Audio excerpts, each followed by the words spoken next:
ओम शांति 6/11/2024 प्रातः मुरली। ओम शांति बाप दादा मधुबन। ओम शांति मीठे बाप दादा, मीठे बच्चे। हाँ जी मीठे बाबा। बाबा की दृष्टि हद और बेहद से भी पार जाती है। तुम्हें भी हद अर्थात सतयुग, बेहद, कलयुग से पार जाना है। बाबा की दृष्टि क्या है? हद और बेहद से भी पार जाती है। तुम्हें भी हद, सतयुग और बेहद कलयुग से पार जाना है। तो हमें बाबा समान हद और बेहद से भी पार जाना है, अर्थात परम धाम देखना है अपने को। परम धाम में, उस लाल प्रकाश की दुनिया में। मैं आत्मा स्टार, बाबा स्टार।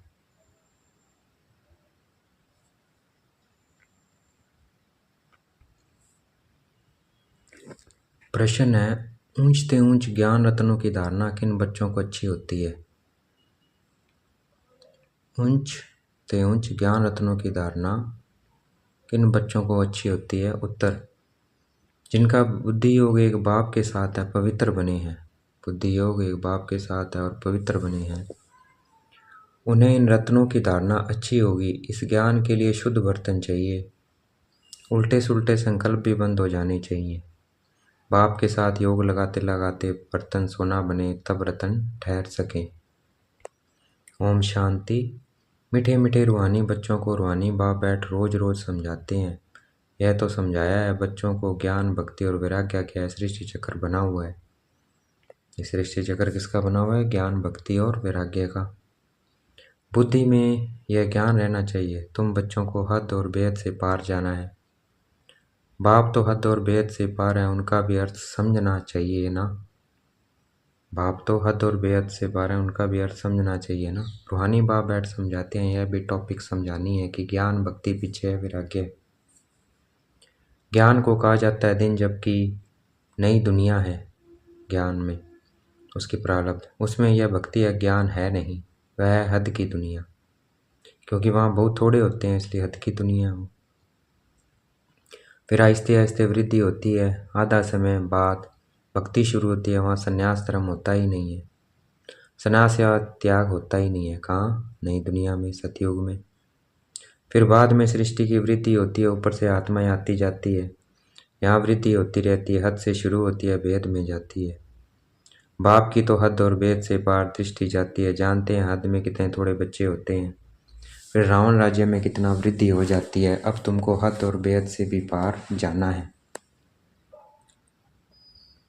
सतयुग में कितनी छोटी दुनिया है, वहाँ संन्यास व वैराग्य आदि होता नहीं है।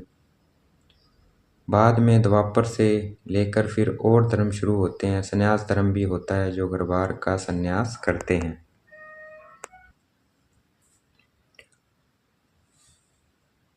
द्वापर से क्या शुरू होता है? और धर्म शुरू होते हैं। संन्यास धर्म भी होता है, और जो घरबार संन्यास, घरबार का क्या करते हैं? संन्यास करते हैं। सबको जाना तो चाहिए ना, जानना तो चाहिए ना सबको। उनको कहा जाता है हठ योग और हद का संन्यास। जानना चाहिए कि संन्यास, हद का संन्यास में और राजयोग में क्या फर्क है। हठ योग और राजयोग में उनको कहा जाता है हठ योग और हद का संन्यास। सिर्फ घरबार छोड़ जंगल में जाते हैं। द्वापर से भक्ति शुरू होती है, ज्ञान तो होता ही नहीं है। ज्ञान माना सतयुग त्रेता, ज्ञान माना सतयुग त्रेता सुख। भक्ति माना ज्ञान और दुख। यह अच्छी रीति समझना होता है। फिर दुख और सुख से पार जाना है, हद बेहद से पार। मनुष्य जांच करते हैं ना, कहाँ तक समुंदर है, आसमान है। बहुत कोशिश करते हैं परंतु अंत पा नहीं सकते हैं। एरोप्लेन में जाते हैं, उसमें भी इतना तेल चाहिए ना जो फिर वापस भी लौट सके। बहुत दूर तक जाते हैं परंतु बेहद में जा नहीं सकते हैं, हद तक ही जाएंगे। तुम हो हद, बेहद से पार जाते हो। अभी तुम समझ सकते हो। पहले नई दुनिया में हद है, बहुत थोड़े मनुष्य होते हैं, उसको सतयुग कहा जाता है। तुम बच्चों को रचना के आदि मध्य अंत की नॉलेज होनी चाहिए ना। ये नॉलेज और कोई में है नहीं, तो नॉलेज होनी चाहिए ना। इसी से तो फिर मुक्त होंगे अब, जीवन मुक्त। तो नॉलेज होनी चाहिए। यह नॉलेज और कोई में है नहीं। तुमको समझाने वाला बाप है, जो बाप हद और बेहद से पार है। और कोई समझा न इसके। रचना के आदि मध्य अंत का राज समझाते हैं, फिर कहते हैं इससे पार जाओ। वहाँ तो कुछ भी रहता नहीं है। कितना भी दूर जाते हैं, आसमान ही आसमान है। इनको कहा जाता है हद बेहद से पार। कोई अंत नहीं पा सकते हैं, कहेंगे बेअंत। बेअंत कहना तो सहज है, परंतु अंत का अर्थ समझना चाहिए। अभी तुमको बाप समझ देते हैं। बाप कहते हैं मैं हद को भी जानता हूँ, बेहद को भी जानता हूँ। फलाने फलाने धर्म फलाने फलाने समय स्थापन हुए हैं। दृष्टि जाती है सतयुग की हद तरफ, फिर कलयुग के बेहद तरफ, फिर हम पार चले जाएंगे जहाँ कुछ नहीं है। सूर्य चांद के भी ऊपर हम जाते हैं, जहाँ हमारा शांति धाम स्वीट होम है। यूं सतयुग भी स्वीट होम है, वहाँ शांति भी है तो राज्य भाग्य सुख भी है। दोनों ही है। घर जाएंगे तो वहाँ सिर्फ क्या है? शांति है। शांति होगी, सुख का नाम नहीं लेंगे। अभी तुम शांति भी स्थापन कर रहे हो और सुख शांति भी स्थापन कर रहे हो। वहाँ तो शांति भी है, सुख का राज्य भी है। मूल वतन में तो सुख की बात ही नहीं। मूल वतन में तो सुख की बात ही नहीं।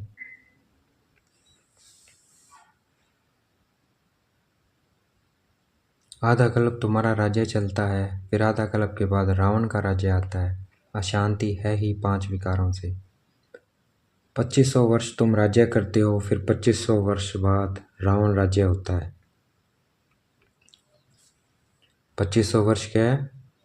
हम राज्य करते हैं, फिर 2500 वर्ष बाद रावण राज्य होता है। उन्होंने तो लाखों वर्ष लिख दिया है, एकदम जैसे बुद्धू बना दिया है।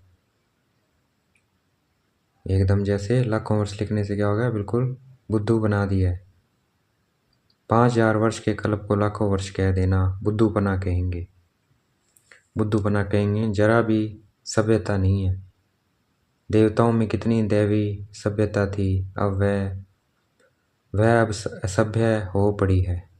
देवताओं की कितनी दैवी सभ्यता थी, वह अब असभ्यता हो पड़ी है। कुछ नहीं जानते हैं, आसुरी गुण आ गए हैं। आसुरी गुण आ गए हैं। आगे तुम भी कुछ नहीं जानते थे, काम कटारी चलाए आदि मध्य अंत दुखी बना देते हैं। इसलिए उनको कहा ही जाता है रावण संप्रदाय। दिखाया है राम ने बंदर सेना ली। अब रामचंद्र त्रेता का, वहाँ फिर बंदर कहाँ से आए? और फिर कहते हैं राम की सीता चुराई गई। ऐसी बातें तो वहाँ होती ही नहीं है। जीव जानवर आदि 84 लाख योनियाँ जितनी यहाँ हैं, उतनी सतयुग त्रेता में थोड़ी होती है। जीव जानवर आदि 84 लाख योनियाँ जितनी यहाँ है, उतनी सतयुग त्रेता में थोड़ी होगी। यह सारा बेहद का ड्रामा बाप बैठ समझाते हैं। बच्चों को बहुत दुरादेशी बनना है। आगे तुमको कुछ भी पता नहीं था। मनुष्य होकर और नाटक को नहीं जानते हैं। मनुष्य होकर नाटक को नहीं जानते। अभी तुम समझते हो सबसे बड़ा कौन है? ऊंच से ऊंच भगवान। श्लोक भी गाते हैं, ऊंचा तेरा नाम। अब तुम्हारे सिवाय और कोई की बुद्धि में नहीं है, तुम्हारे में भी नंबरवार है।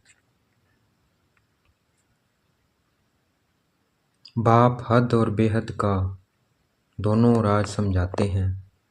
उनसे पार कुछ भी है नहीं। वह है तुम्हारे रहने का स्थान, जिसको ब्रह्मांड भी कहते हैं। जैसे यहाँ तुम आकाश तत्व में बैठे हो, इनमें कुछ देखने में आता है क्या? रेडियो में कहते हैं आकाशवाणी। रेडियो में कहते हैं आकाशवाणी। अब यह आकाश तो बेअंत है, अंत पा नहीं सकते हैं, तो आकाशवाणी कहने से मनुष्य क्या समझे? यह तो मुख है। यह है पोलार, मुख से वाणी आवाज निकलती है। यह तो कॉमन बात है, मुख से आवाज निकलना, जिसको आकाशवाणी कहा जाता है। बाप को भी आकाश द्वारा वाणी चलानी पड़े। तुम बच्चों को अपना भी राज सारा बताया है, तुमको निश्चय होता है बहुत सहज। जैसे हम आत्मा है, वैसे बाप ही परमात्मा है, ऊंचते ऊंच आत्मा है ना। सबको अपना अपना पाठ मिला हुआ है। सबसे ऊंचते ऊंच भगवान, फिर प्रवृत्ति मार्ग का युगल मेरू। ऊंच भगवान, फिर प्रवृत्ति मार्ग का युगल मेरू। फिर नंबरवार माला देखो कितनी थोड़ी है, फिर सृष्टि बढ़ते बढ़ते कितनी बड़ी हो जाती है। कितने करोड़ दानों अर्थात आत्माओं की माला है, यह सब है पढ़ाई। बाप जो समझाते हैं उनको अच्छी रीति बुद्धि में धारण करो। झाड़ की डिटेल तो बहुत सुनते रहते हो, बीज ऊपर में है, यह वैरायटी झाड़ है, इनकी आयु कितनी है।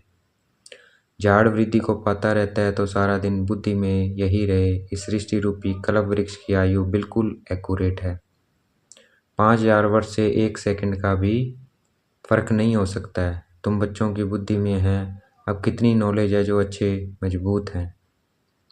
तुम बच्चों की बुद्धि में है अब कितनी नॉलेज है जो अच्छे मजबूत हैं। मजबूत तब होंगे जब पवित्र होंगे। इस ज्ञान में मजबूत कब होंगे?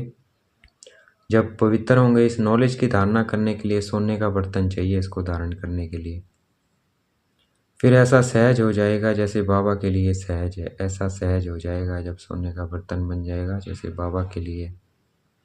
फिर तुमको भी कहेंगे मास्टर नॉलेजफुल। फिर नंबरवार पुरुषार्थ संसार माला का दाना बन जाएंगे। ऐसी ऐसी बातें बाबा बगैर कोई समझा ना इसके।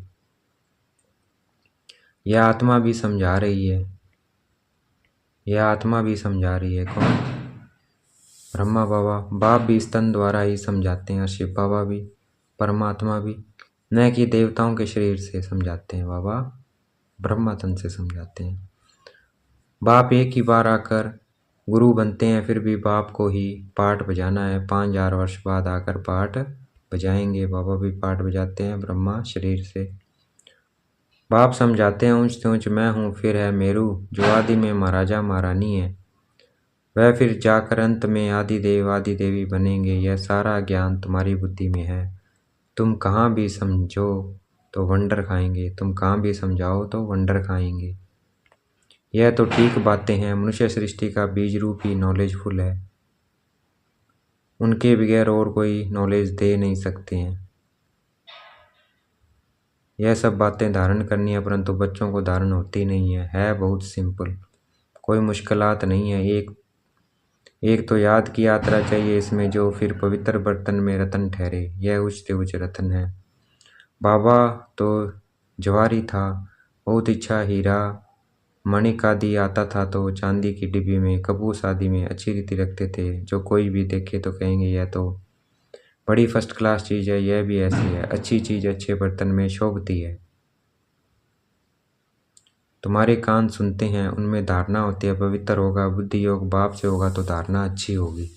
बुद्धि बाबा से होगी योग तो धारणा अच्छी होगी, नहीं तो सब निकल जाएगा। आत्मा भी है कितनी छोटी, उनमें कितना ज्ञान भरा हुआ है। कितना अच्छा शुद्ध बर्तन चाहिए। कोई संकल्प भी ना उठे, इतना शुद्ध चाहिए। उल्टे सुल्टे संकल्प सब बंद हो जाने चाहिए। सब तरफ से बुद्धि योग हटाना है। मेरे साथ योग लगाते लगाते बर्तन सोना बना दो तो जो रतन ठहर सके। बाबा के साथ योग लगाते बर्तन सोना बनाते हैं ताकि ज्ञान ठहर सके। फिर दूसरों को दान करते रहेंगे। भारत को महादानी माना जाता है। वह धन दान तो बहुत करते हैं, परंतु यह है अविनाशी ज्ञान रत्नों का दान। ते सही जो कुछ भी है वह सब छोड़कर एक के साथ बुद्धि का योग रहे। हम तो बाप के हैं, इसमें ही मेहनत लगती है। एम ऑब्जेक्ट तो बाप बता देते हैं, पुरुषार्थ करना बच्चों का काम है। अब ही इतना उच्च पद पा सकेंगे। कोई भी उल्टा सुल्टा संकल्प व विकल्प न आए। पाप ही नॉलेज का सागर है, हद बेहद से पार है। सब बैठ समझाते हैं, तुम समझते हो बाबा, हमको देखते हैं, परंतु हम तो हद बेहद से पार ऊपर चला जाता हूँ। मैं रहने वाला भी वहाँ का हूँ। तुम भी हद बेहद से पार चले जाओ। संकल्प विकल्प कुछ भी ना आए। इसमें मेहनत चाहिए। गृहस्थ व्यवहार में रहते कमल फूल समान बनना है। हथ काढ़े दिल यार्डे। हाथों से कर्म करते हुए बाबा को याद करना है मन बुद्धि से। कर्म तो हाथों से करना है, तो हथ काढ़े दिल यार्डे, बाबा की याद रहे कर्म करते हुए भी। गृहस्थी तो बहुत हैं। गृहस्थी जितना उठाते हैं उतना घर में रहने वाले बच्चे नहीं, घर में रहने वाले जो सेंटर्स पे रहते हैं वो नहीं उठाते जितना ये ज्ञान गृहस्थी उठाते हैं। सेंटर चलाने वाले, मुरली चलाने वाले भी नापास हो जाते हैं और पढ़ने वाले ऊंच चले जाते हैं। सेंटर चलाने वाले, मुरली चलाने वाले भी क्या बाबा कहते हैं, नापास हो जाते हैं और पढ़ने वाले ऊँच चले जाते हैं। आगे तुमको सब मालूम पड़ता जाएगा। बाबा बिल्कुल ठीक बताते हैं। हमको जो पढ़ाते थे उनको माया खा गई। महारथी को माया एकदम हप कर गई है नहीं। मायावी ट्रैक्टर बन जाते हैं, विलायत में भी ट्रैक्टर बन पड़ते हैं ना, कहाँ कहाँ जाकर शरण लेते हैं। जो पावरफुल होते हैं उस तरफ चले जाते हैं। इस समय तो मौत सामने है ना, तो बहुत ताकत वाले पास जाएंगे, बहुत ताकत वाले पास जाएंगे। अभी तुम समझते हो बाप ही पावरफुल है, बाप है सर्वशक्तिमान। हमको खिलाते खिलाते सारे विश्व का मालिक बना देते हैं। हमको सिखलाते सिखलाते क्या बना देते हैं, सारे विश्व का मालिक बना देते हैं। वहाँ सब कुछ मिल जाता है, कोई अप्राप्त वस्तु नहीं होती है। कहाँ, नई दुनिया, स्वर्ग में, जिसकी प्राप्ति के लिए हम पुरुषार्थ करें। वहाँ कोई ऐसी चीज़ होती नहीं है जो तुम्हारे पास न हो। 100 भी नंबरवार पुरुषार्थ अनुसार पद बातें हैं। बाप बगैर ऐसी बातें कोई नहीं जानते हैं, सब हैं पुजारी। बल बड़े बड़े शंकराचार्य आदि हैं, बाबा उन्हों की महिमा भी सुनाते हैं। पहले पवित्रता की ताकत से भारत को बहुत अच्छा थमाने निमित्त बनते हैं। 100 भी जब सतो प्रधान होते हैं। अभी तो तमो प्रधान है, उनमें क्या ताकत रखी है। अभी तुम जो पुजारी थे सो फिर पूज्य बनने का पुरुषार्थ कर रहे हो। अभी तुम्हारी बुद्धि में सारा ज्ञान है, बुद्धि में धारणा रहे और तुम समझाते रहो। बाप को भी याद करो, बाप ही सारे झाड़ का राज समझाते हैं। बच्चों को मीठा भी ऐसा बनने का है। युद्ध है ना, माया के तूफान भी बहुत आते हैं, सब सहन करना पड़ता है। बाप की याद में रहने से तूफान सब चले जाएंगे। आत्मताई का खेल बताते हैं ना, मुलरा डालते थे माया चली जाती थी, मुलरा निकालने से ही माया आ जाती थी।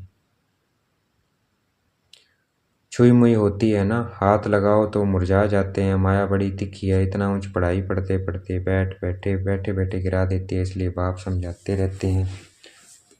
अपने को भाई भाई समझो तो फिर हद बेहद से पार चले जाएंगे। शरीर ही नहीं है तो फिर दृष्टि कहाँ जाएगी, इतनी मेहनत करनी है।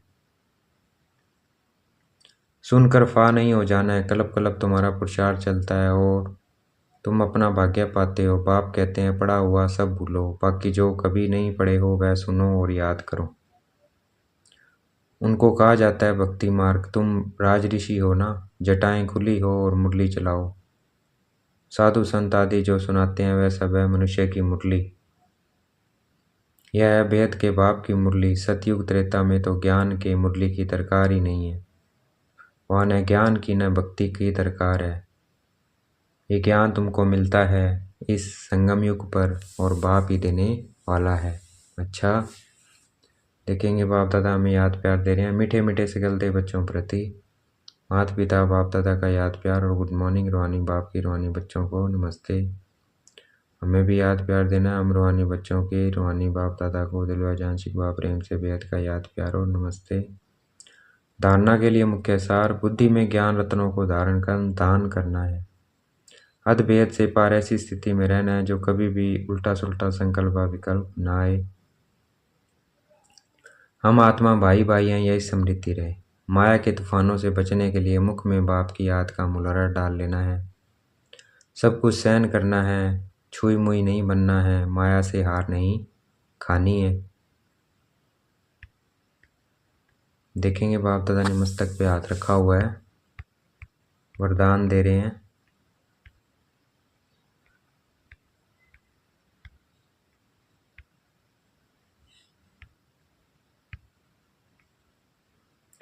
सदा एक के स्नेह में समाये हुए एक बाप को सहारा बनाने वाले सर्वाकर्षण मुक्त भव। देखेंगे बाप दादा ने मस्तक पे हाथ रखा हुआ है, वरदान दे रहे हैं। सदा एक के स्नेह में समाये हुए एक बाप को सहारा बनाने वाले सर्वाकर्षण मुक्त भव। बाबा में समाये रहेंगे तो सब आकर्षण से मुक्त हो जाएंगे, एक के स्नेह में समाये रहेंगे तो। व्याख्या है, जो बच्चे एक बाप के स्नेह में समाये हुए हैं वे सर्व प्राप्तियों में संपन्न है और संतुष्ट रहते हैं। उन्हें किसी भी प्रकार का सहारा आकर्षित नहीं कर सकता है। उन्हें सहज ही एक बाप दूसरा न कोई यह अनुभूति होती है उनका एक बाप ही संसार है, एक बाप द्वारा ही सर्व संबंधों के रस का अनुभव होता है। उनके लिए सर्व प्राप्तियों का आधार एक बाप है, न कि वैभव व साधना, इसलिए वे सहज आकर्षण मुक्त हो जाते हैं। आज का स्लोगन है, प्रकृति को पावन बनाना है तो संपूर्ण लगाव मुक्त बनो। प्रकृति को पावन बनाना है तो संपूर्ण लगाव मुक्त बनो। अच्छा, ओम शांति। शुक्रिया मीठे बाबा, शुक्रिया।